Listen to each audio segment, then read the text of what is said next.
You play Angry Birds? I need to make some news here this morning. I don't play it every day, but I certainly have played. I'm not very good at it, unfortunately. And now I'm glad I'm not very good at it because I'm not being spied on.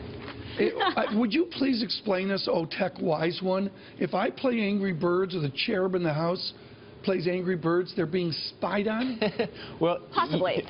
Possibly. It seems like the useful information in Angry Birds is not actually your score or your competence at Angry Birds or what level you've got, but your location information, which is embedded in the game. So if I can't get access to other parts of your iPad or iPhone or digital device, I can't track you that way, but I do have access through the app. I can figure out where your device has been. That's useful information if I suspect that you're a potential terrorist. And I think one of the most significant things about this is that this is the latest consequences of the revelations of what we heard from Edward Snowden. You know, this is a reaction to that. Consumers have become so mistrustful of the extent to which the government is spying on them that now tech companies are pushing back and saying we're going to tell you when the government asks us to disclose information about your location or your Angry Birds habits. Well, right. So I mean, you know, there are two big things going on. One is the new revelations that the NSA is willing to spy on anything, and it's so crazy the level that they're spying that I wonder if it will just sort of wash away and cancel out some of the other things. Yeah. The other part, the revelations, is something the tech companies definitely want and will add some clarity and be helpful for everybody. I want to go to an Angry Birds expert here. We welcome Anthony Dwyer, managing partner, Canaccord Genuity.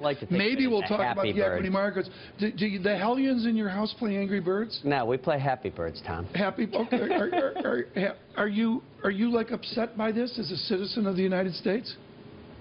Honestly, I couldn't care less. I know that might be a silly thing I'm trying to get the attention. Well, that's the pervasive sentiment. Most people seem to not mind the extent to which it seems the government is spying on us. Well, I mean, I think we have to... Okay, now I'll give an opinion. Purely personal opinion. Sure, please.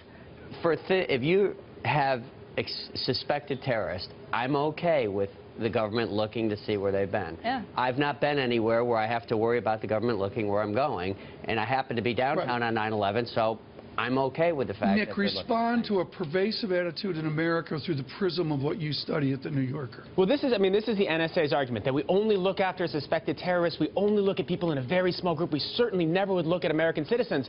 But the truth is, they're looking at everybody, and they have defined these terms so broadly, they probably are looking at every single one of us. And the history of the federal government tracking people, looking at them, is not a great one. We've just passed Martin Luther King Day. The history of the federal government tracking him, plans against him, not great.